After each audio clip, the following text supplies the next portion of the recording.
Hello friend, SP education में आपका हार्दिक स्वागत है। आज की क्लास में हम लोग एक नई क्लास को करने वाले हैं एमकॉम की। ठीक है, हम लोग ने आज से एक नई क्लास को स्टार्ट किया है जो एमकॉम की रहने वाली है और जल्द से जल्द हम लोग बीकॉम की क्लास भी आप लोगों के लिए लेकर आने वाले हैं। तो जैसा कि थंबनेल में दिख रहा है कि हम लोगों ने आज एमकॉम की पहली क्लास को शुरू किया है मैनेजरियल इकोनॉमिक्स में। और मैनेजरियल इकोनॉमिक्स जिसे हम लोग हिंदी में प्रबंधकीय अर्थशास्त्र बोलते हैं, इसको हम लोग करने वाले हैं। और एक जो है एमकॉम में पहले से क्लास चल रही है, उसका जो नाम है, उसका सब्जेक्ट का नाम है, वो से बोलती हैं मैनेजरियल अकाउंटिंग, जिसे बोलते हैं हम लोग डिसीजन की बात करते हैं। तो वो जो क्लास है वो पिछली क्लास आप लोगों के लिए चल रही है, लेकिन आज की क्लास हम लोग बात करेंगे मैनेजरियल इकोनॉमिक्स के बारे में। मैनेजरियल इकोनॉमिक्स जिसे प्रबंधकीय अर्थशास्त्र बोलते हैं, और आज हम लोग इसमें क्या क्या जानने वाले हैं इस पर भी बात करेंगे हम लोग। और बीकॉम की क्लासें जो हैं, जैसे कि इनकम टैक्स हो गया और कॉस्ट अकाउंटिंग हो गया, फाइनेंशियल अकाउंटिंग हो गया, इसकी भी आप लोगों को प्रॉपर क्लास है मेरे यूट्यूब चैनल एसपी एजुकेशन पर आप लोगों को मिलती रहेंगी। बस अब थोड़े दिनों की बात है, आप लोगों के लिए ये क्लासें जल्द से जल्द शुरू की जाएंगी। अब बात आती है कि प्रबंधकीय अर्थशास्त्र। अब मैंने आप लोगों को अर्थशास्त्र बताया हुआ है, लेकिन आज हम लोग बात करेंगे प्रबंधकीय अर्थशास्त्र की। अर्थशास्त्र का मतलब क्या होता है? जो अर्थशास्त्र का मतलब होता है उसमें क्या होता है कि नॉर्मल अगर हम लोग बात करें अर्थशास्त्र की, तो अर्थशास्त्र में प्रायः वो क्रियाएं जो आर्थिक क्रियाएं होती हैं और कुछ अनार्थिक क्रियाएं होती हैं, उनका अध्ययन करना अर्थशास्त्र के अंतर्गत आता है। अर्थशास्त्र को हम लोगों ने दो भागों में बांटा था कि एक होता है माइक्रो इकोनॉमिक्स, एक होता है मैक्रो इकोनॉमिक्स। जैसे कि समष्टि अर्थशास्त्र और एक उसे बोलते हैं व्यष्टि अर्थशास्त्र। ठीक है, वो तो अर्थशास्त्र की बात हो गई। लेकिन अर्थशास्त्र में एक नई शाखा है जिसे हम लोग बोलते हैं प्रबंधकीय अर्थशास्त्र। ये किसकी शाखा है? तो ये पूछा जाता है कि ये प्रबंधकीय अर्थशास्त्र किसकी शाखा है, तो इसको हम लोग बताएंगे कि ये प्रबंधकीय अर्थशास्त्र इकोनॉमिक्स की शाखा है। ठीक है, अब प्रबंधकीय अर्थशास्त्र के अर्थ को जानेंगे, इसके हम लोग प्रकार जानेंगे, इसके क्षेत्र की बात करेंगे, इन पर हम लोग बात करेंगे। तो चलिए हम लोग स्टार्ट करते हैं। थोड़े से सारांश की अगर इसमें हम लोग बात करें कि प्रबंधकीय अर्थशास्त्र में अगर हम लोग इसकी बात करें, तो एक सेकेंड, अब इसको हम लोग थोड़ा सा जानते हैं कि जैसे मान लो कि हम लोगों ने अर्थशास्त्र जाना था, और इसमें हम लोग बात करते हैं कि जैसे मान लो प्रबंधकीय अर्थशास्त्र है, इसको थोड़ा सा मेरी लैंग्वेज में हम लोग पढ़ेंगे। तो जैसे मान लो कि प्रबंधकीय अर्थशास्त्र है, तो इसको बोलते हैं आधुनिक व्यवसाय का एक अंग बोलते हैं। ठीक है, कि व्यवसाय अगर हम लोगों को करना है तो हम लोगों को उसमें प्रबंधक की बात करनी होगी, मैनेजमेंट की बात करनी होगी, क्योंकि बिना मैनेजमेंट के कोई काम नहीं हो सकता है। जैसे मान लो कि आप लोग पढ़ाई करते हैं तो उसका भी एक मैनेजमेंट होता है। हम लोग अगर कोई काम करते हैं तो उसका भी मैनेजमेंट होता है। कोई ऑफिस जाते हैं तो उसका भी मैनेजमेंट होता है। तो सारे के सारे काम हम लोगों के मैनेजमेंट के द्वारा होते हैं, मतलब कि प्रबंध के द्वारा होते हैं। लेकिन अब बात आती है कि प्रबंधकीय अर्थशास्त्र में आज के व्यवसाय में अगर हम लोगों को व्यवसाय करना है तो प्रबंधकीय अर्थशास्त्र को इसको ज़रूर हम लोगों को इसका पालन करना होगा। ऐसे मान लो कि ये सबसे महत्वपूर्ण अंग है।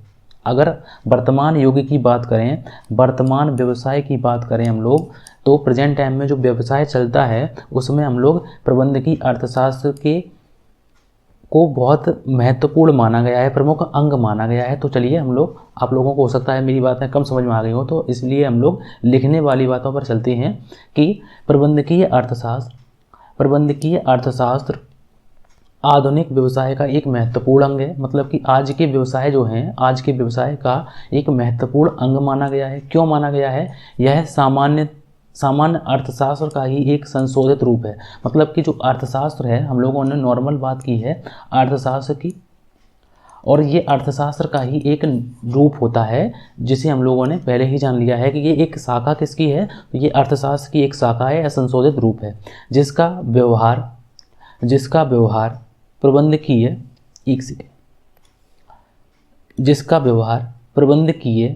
प्रबंधकीय निर्णय लेने में सहायक होता है। प्रबंधकीय निर्णय कौन से होते हैं? जैसे कि मान लो हमें कितनी पूंजी लगानी है, कितनी हमें मांग है, जैसे मान लो कि हम लोगों को कितनी डिमांड अगर हम लोगों की होगी, कितनी सेल होगी, इन बातों की जानकारी हम लोगों को होनी चाहिए। तो इसमें क्या सहायता करती है हम लोगों की? प्रबंधकीय अर्थशास्त्र हमारी सहायता करती है। सामान्य अर्थशास्त्र में पूंजी बजटिंग, सामान्य अर्थशास्त्र में हम लोग क्या करते हैं कि सामान्य अर्थशास्त्र में इनका अध्ययन नहीं किया जाता है, जैसे कि पूंजी बजटिंग, संयंत्र विस्थापन और विनियोग अवसर जैसे निर्णय तथा इन पर मुख्यतः ध्यान नहीं दिया जाता है। परंतु आज के युग में या फिर प्रबंधकीय अर्थशास्त्र में इन चीज़ों पर बहुत महत्वपूर्ण, काफ़ी महत्वपूर्ण माने गए हैं। परंतु ऐसे निर्णय एक फर्म के लिए काफ़ी महत्वपूर्ण माने गए हैं। जैसे कि मान लो सामान्य अर्थशास्त्र में हम लोग क्या करते हैं कि सामान्य अर्थशास्त्र में हम लोग क्या करते हैं, पूंजी बजटिंग और संयंत्र विस्थापन और विनियोग अवसर जैसे इन निर्णयों को छोड़ देते हैं, ठीक है, इन पर ध्यान नहीं देते। लेकिन प्रबंधकीय अर्थशास्त्र में ये जो निर्णय हैं इनको काफ़ी महत्वपूर्ण माना गया है, ठीक है। एवं इन निर्णयों के औचित्य को जानने के लिए मतलब कि इनके फ्यूचर को जानने के लिए, इनकी बातों को जानने के लिए आर्थिक विश्लेषण का प्रयोग किया जाता है, ठीक है। उसकी बात हम लोग आगे करेंगे कि इनका और मतलब अच्छी तरीके से समझ में आए, इनको हम लोग आगे और समझेंगे।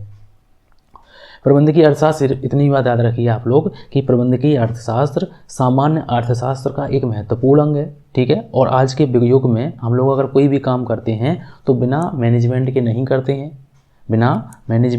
करते हैं, ठीक उसी प्रकार से व्यवसाय में भी मैनेजमेंट का योगदान रहने वाला है और प्रबंधकीय अर्थशास्त्र इसको फुलफिल कर देता है, ठीक है। अब बात आती है कि इतने तो हो गए, उसके बाद अब प्रबंधकीय अर्थशास्त्र की बात आती है। प्रबंधकीय अर्थशास्त्र के क्षेत्र या फिर इनकी विशेषताएं की बात करते हैं तो प्रबंधकीय अर्थशास्त्र की विशेषताएं क्या होती हैं, इनको अच्छी तरीके से जानती हैं। प्रबंधकीय अर्थशास्त्र की पहली विशेषता यह होती है कि इसका क्षेत्र जो होता है, इसका क्षेत्र सीमित होता है। कैसा होता है? सीमित होता है। और सीमित को मतलब होता है छोटा होता है, व्यष्टि होता है। इसका क्षेत्र जो होता है वो इसका क्षेत्र सीमित होता है, ठीक है। तो इसकी विशेषता की बात करते हैं। प्रबंधकीय अर्थशास्त्र की विशेषताएं, प्रबंधकीय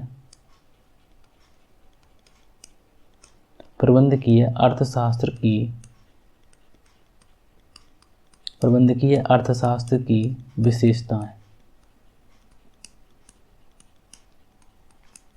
अब विशेषताएं क्या होती हैं, तो इनकी पहली विशेषता क्या होती है कि इनका जो क्षेत्र होता है वो सीमित होता है या फिर व्यष्टि प्रकृति की होती हैं। कैसी होती हैं? व्यष्टि प्रकृति की होती हैं, व्यष्टि प्रकृति की होती हैं। प्रबंधकीय अर्थशास्त्र जो होता है वो कैसा होता है? व्यष्टि प्रकृति का होता है, ठीक है।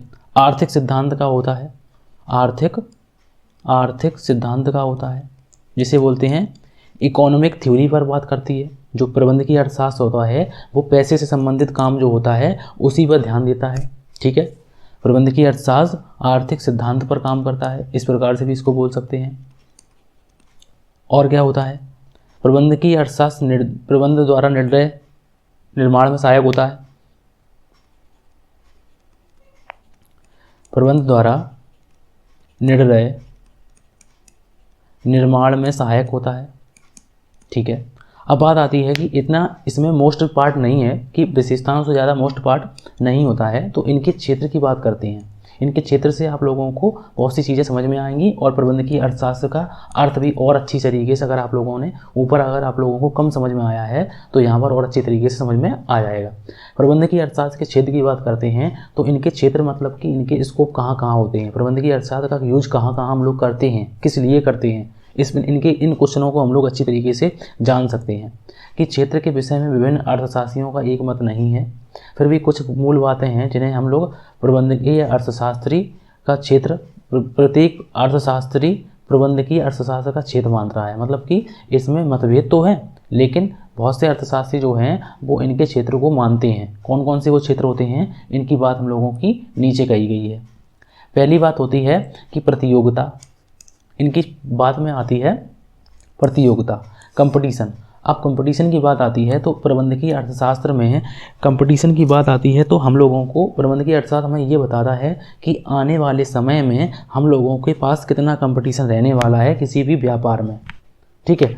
तो प्रबंधकीय अर्थशास्त्र जो है वो हमें यही बात की जानकारी प्रदान करता है कि आज के युग में बहुत ज़्यादा प्रतिस्पर्धा, कंपटीशन होगा, और होगा तो उनसे बचने के लिए या उनका अध्ययन करने के लिए हम लोग किसका यूज करते हैं, तो हम लोगों को किसका यूज करना पड़ेगा, प्रबंधकीय अर्थशास्त्र का यूज करना पड़ेगा, ठीक है। तो इस प्रकार से आप लोग इनके क्षेत्रों को याद कर सकते हैं। फर्म का सिद्धांत की बात आती है, थ्योरी ऑफ फर्म। फर्म की बात आती है तो इसमें क्या होता है कि प्रबंधकीय अर्थशास्त्र की विषय वस्तु फर्म होती है। प्रबंधकीय अर्थशास्त्र किस में यूज हो रहा है, हम लोग प्रबंध जो है प्रबंधकीय अर्थशास्त्र, ये वर्ड जो है प्रबंधकीय अर्थशास्त्र। अब अर्थशास्त्र का मतलब अगर एक लाइन में कहें तो धन संबंधी काम, और धन की बात करेंगे तो प्रबंध में हम लोग मैनेजमेंट से हम लोग धन प्राप्त करेंगे, इस प्रकार से हम लोग बोल सकते हैं। ठीक है, अब हम लोग क्या करेंगे कि ये धन प्राप्त हम लोग किस में करेंगे, तो आप लोग कहेंगे कि हम लोग किसी भी व्यवसायिक फर्म में करेंगे। तो इसका अगर हम लोग बोलें कि फर्म का सिद्धांत है तो प्रबंधकीय अर्थशास्त्र का ये सबसे मूल सिद्धांत होता है। अगर हम लोग इसकी लाइन को लिखना चाहें तो प्रबंधकीय अर्थशास्त्र की प्रबंधकीय अर्थशास्त्र की विषय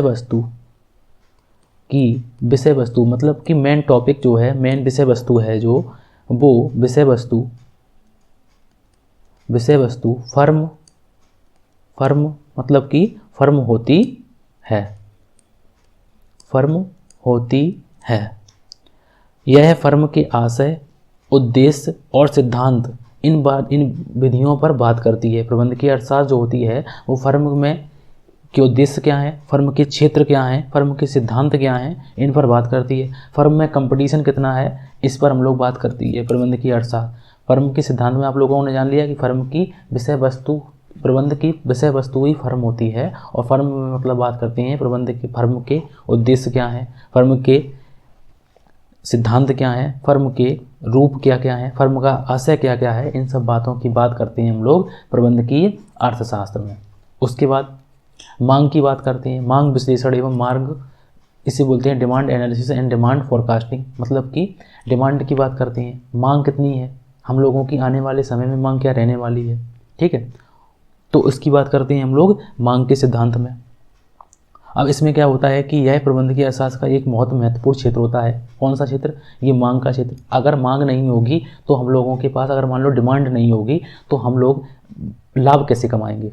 ठीक है, ये इतना जो अर्थशास्त्र हम लोगों ने किया है, इतना जो व्यवसाय फर्म हमने बनाई है, और फर्म के प्रत्येक के फर्म के उद्देश्य होते हैं, उन उद्देश्यों में लाभ प्राप्त करना भी एक उद्देश्य होता है। तो अगर मांग ही नहीं होगी तो हम लोग इन उद्देश्यों का क्या फ़ायदा। ठीक है, तो मांग जो है, मांग का विश्लेषण करना, मांग का पूर्वानुमान करना, मतलब कि मांग डिमांड की फोरकास्टिंग करना, मतलब कि हम लोगों को मांग के बारे में जानना बहुत आवश्यक होता है कि मान लो सर्दियों में हम लोगों की क्या चीज़ की मांग आएगी। ठीक है, इतना हम लोगों को अंदाज़ा रहना चाहिए कि सर्दियों में हम लोगों के पास स्वेटर की मांग ज़्यादा होती है। ठीक है, बरसात में हम लोगों के पास छाते की मांग ज़्यादा होती है, अम्ब्रेला। ठीक है, इसी प्रकार से गर्मियों में कोल्ड ड्रिंक की मांग ज़्यादा होती है। तो इस प्रकार से जो डिमांड की बात आती है, हम लोगों को मांग का पूर्वानुमान भी लगाना चाहिए, और वो किस में होता है, तो वो प्रबंधकीय अर्थशास्त्र में होता है। छोटे बच्चों की मांग क्या होती है, बड़े बच्चों की मांग क्या होती है, जो प्राय लेडीज़ों होती हैं, जो लड़कियां होती हैं, उनकी मांग क्या होती है। तो इस प्रकार से मांग का पूर्वानुमान करना, मांग का एनालिसिस करना, इसी में आता है, प्रबंधकीय अर्थशास्त्र के क्षेत्र में आता है। ठीक है, और अच्छी तरीके से जानते हैं। उसके बाद है कि व्यवसायिक वातावरण। व्यवसायिक वातावरण का बात आती है कि इकोनॉमिक एनवायरनमेंट की बात आती है।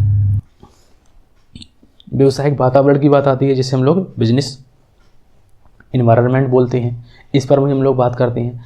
तो बिजनेस एनवायरनमेंट में हम लोग जानते हैं कि एनवायरनमेंट का मतलब होता है कि हमारे लोगों के आसपास का जो वातावरण होता है उसका भी हम लोगों को ध्यान में रखना पड़ता है। ठीक है, जैसे कि मान लो सरकार ने कुछ नीतियां बनाई तो उनका भी हम लोगों को पालन करना है। ठीक है, सामाजिक कुछ हम लोगों के दायित्व होते हैं, उनका भी हम लोगों को पालन करना होता है। तो प्रत्येक व्यवसाय में व्यवसायिक वातावरण का एक महत्वपूर्ण योगदान होता है, या फिर एक सिद्धांत होता है। इसको भी प्रबंधकीय अर्थशास्त्र में एक महत्वपूर्ण सिद्धांत माना गया है। ठीक है, सरकार की नीतियाँ, सामाजिक आर्थिक प्रणालियाँ आदि का ध्यान रखा जाता है, क्योंकि इसके प्रभावित वातावरण में ही फर्म अपना व्यवसाय जो है वो करती है। जैसे मान लो कि हमारी दुकान है। ठीक है, अब हमारी दुकान है तो दुकान में हमें ऐसी जगह पर दुकान बनानी होगी जहाँ पर लोग रहते हो। ठीक है, तो व्यवसायिक वातावरण की बात भी आती है। मान लो कि हम लोगों ने ऐसी जगह पे मॉल खोल दिया है जहाँ पे रूरल एरिया है, तो ऐसी जगह पे मॉल चलेगा? नहीं चलेगा। तो इस प्रकार से व्यवसायिक वातावरण को भी ध्यान में रखता है कि सरकार की नीतियों को भी ध्यान में रखा जाता है, ठीक है, और व्यवसायिक वातावरण को भी ध्यान में रखा जाता है, तभी हम लोगों का व्यवसाय फल फूल सकता है, ठीक है। तो इसमें व्यवसायिक वातावरण का भी एक सिद्धांत होता है। लाभ प्रबंध सबसे मेन सिद्धांत होता है इसका। प्रॉफिट मैनेजमेंट क्यों होता है? क्योंकि प्रत्येक व्यवसायी का यह महत्वपूर्ण, सभी लोगों का यह ध्यान होता है कि ज़्यादा से ज़्यादा लाभ हो हमें, और ज़्यादा से ज़्यादा लाभ कब होगा? जब हम लोग फुल एक्यूरेसी के साथ अच्छी तरीके से किसी काम को करते हैं। तो व्यवसाय के चलाने की यह सबसे महत्वपूर्ण और शक्तिशाली प्रेरणा होती है, क्योंकि लोगों ने कहा है कि जिस प्रकार से ह्यूमन में अगर हम लोग बात करें कि ह्यूमन को चलाने के लिए किस चीज़ की आवश्यकता होती है, तो रक्त की आवश्यकता होती है। पूरे शरीर में महत्वपूर्ण होता है रक्त जैसे हम लोग ब्लड बोलते हैं, ठीक उसी प्रकार से व्यवसाय में प्रॉफिट की बात करते हैं या फिर व्यवसाय में पैसे की बात करते हैं, ठीक है, रोकड़ की बात करते हैं, कैश की बात करते हैं। तो एक तरीके से व्यवसाय में रक्त का काम कौन करता है? रक्त का काम करता है पैसा का मतलब कैश। तो इस प्रकार से आप लोगों को हमने सिद्धांत की बात की है। उसके बाद अब आती है कि प्रबंधकीय अर्थशास्त्र की प्रकृति की बात करते हैं। तो इनका इंग्लिश में बोलते हैं इसे नेचर ऑफ मैनेजरियल इकोनॉमिक्स, कि इनका नेचर कैसा होता है। बहुत से लोग कहते हैं कि प्रबंधकीय अर्थशास्त्र का जो है नेचर, कुछ लोग बोलते हैं कि कला है और कुछ लोग बोलते हैं विज्ञान है, और लेकिन कुछ लोग बोलते हैं कि ये दोनों है। तो इन विवादों को निपटाने के लिए हम लोग इन दोनों शब्दों को एक एक करके अध्ययन करते हैं। इस बात में हम लोगों ने एक एक करके अध्ययन में करते हैं। तो इनकी बात आती है प्रबंधकीय अर्थशास्त्र। अगर कोई आप लोगों से पूछता है कि प्रबंधकीय अर्थशास्त्र की प्रकृति क्या होती है, तो प्रबंधकीय अर्थशास्त्र की प्रकृति में कुछ कहा नहीं जा सकता कि कुछ लोगों में विवाद है, पहली बात। तो उन विवादों को दूर कर, हम लोग विवाद तो दूर नहीं कर सकते, लेकिन उनके तो थॉट दिए हैं। जैसे मान लो कि कला के बारे में उन्होंने अलग थॉट दिए थे, कुछ विचार अपने दिए थे, और विज्ञान के बारे में कुछ लोगों ने अपने विचार दिए थे, और कुछ लोग ऐसे भी थे जिन्होंने कला और विज्ञान दोनों को शामिल किया था। तो उनको हम लोग ध्यान से पढ़ेंगे और लास्ट में कंक्लूजन में यही निकल के आएगा कि प्रबंधकीय अर्थशास्त्र की प्रगति दोनों प्रकार की होती है, कला और विज्ञान की, ठीक है। तो हम लोग इनके अध्ययन की बात करते हैं, क्योंकि आप लोगों का पेपर सब्जेक्टिव टाइप का रहेगा, लिखने वाला रहेगा, इसीलिए हम लोग इनको डिटेल में कर रहे हैं। हो सकता है कुछ बातें आप लोगों को मेरी समझ में आए और कुछ बातें ना समझ में आए, तो आप लोग इनकी PDF से भी ध्यान से लगा सकते हैं। बस आप लोगों को टेलीग्राम चैनल ज्वाइन करना है हमारा, और वहाँ पे अगर आप लोग कहेंगे तो हम लोग उसमें डिटेल में मटेरियल आप लोगों को प्रोवाइड वहाँ पर कर देंगे, ठीक है।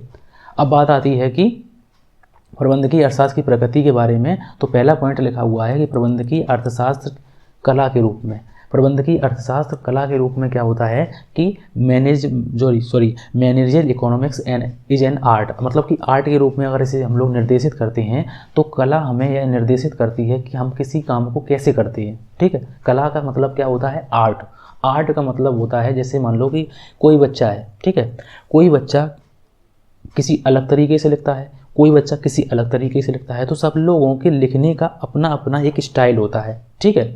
तो इसी को हम लोग, जो स्टाइल है उसी को हम लोग कला बोलते हैं। कोई मैथ को अलग तरीके से लगाता है, कोई मैथ को दूसरे तरीके से लगाता है, तो ये क्या है? ये कला ही तो है। कोई काम जो है वो कोई काम किसी अलग तरीके से करता है, कोई काम किसी अलग तरीके से करता है, तो ये क्या है? कला है, ठीक है। कला हमें निर्देशित करती है कि कला हमें यह निर्देशित करती है कि काम करना सिखाती है। कला हमें क्या सिखाती है? काम करना सिखाती है।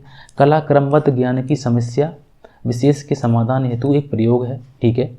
यह अनिश्चितताओं के मध्य फर्म के लिए सीमित साधनों के सर्वाधिक लाभप्रद प्रयोग के विकल्प प्रदान करती है। मतलब कि सीमित साधन होते हैं, उनमें से हम लोग सबसे बेस्ट जो होता है उसको हम लोग चयन करते हैं और फिर हम लोग उनका यूज करते हैं। चयन की समस्या का सामना उत्पादन लागत मांग और क्या लिखा हुआ है?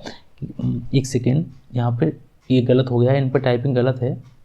यहाँ पे ये लिखा हुआ है, वित्त की बात लिखी थी, दिल की जगह पे यहाँ पे वित्त हो गया था, ठीक है।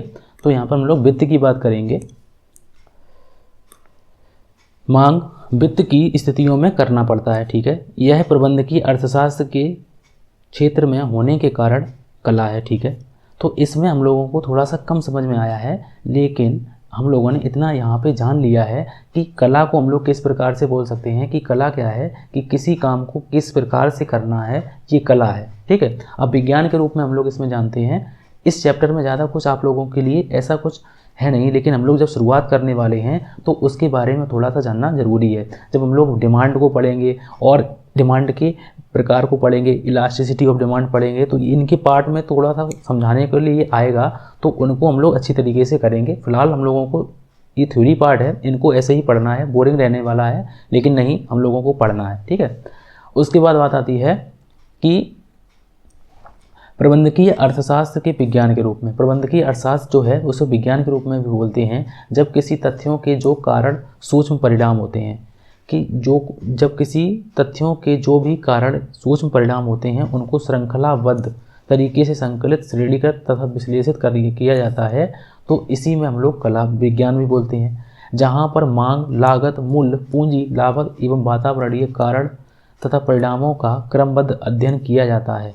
यहाँ पर प्रत्येक फर्म की आर्थिक स्थिति परिस्थिति के कारणों की जानने का प्रयास किया जाता है। ठीक है, परंतु हम प्रबंधकीय अर्थशास्त्र का अध्ययन गंभीरतापूर्वक करते हैं तो हम यह निष्कर्ष पर आते हैं कि प्रबंधकीय अर्थशास्त्र क्रमबद्ध आर्थिक नियमों का विज्ञान होने के साथ साथ कला के रूप में भी समायोजित प्रयोग की जा सकती है। मतलब कि मैंने आप लोगों को पहले ही ये बताया है कि प्रबंधकीय अर्थशास्त्र की प्रकृति के बारे में अगर कोई बात पूछता है तो आप लोग ये सुना बताइए कि प्रबंधकीय अर्थशास्त्र जो है वो विज्ञान और कला दोनों की बात करता है।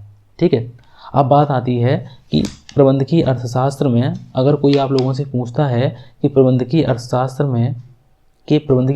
के काम क्या होते हैं, प्रबंधकीय अर्थशास्त्री कौन होता है जो इतना सब काम करता है, वो क्या कहलाता है, प्रबंधकीय अर्थशास्त्री होता है। तो अब हम लोग जानते हैं प्रबंधकीय अर्थशास्त्री कौन होता है। प्रबंधकीय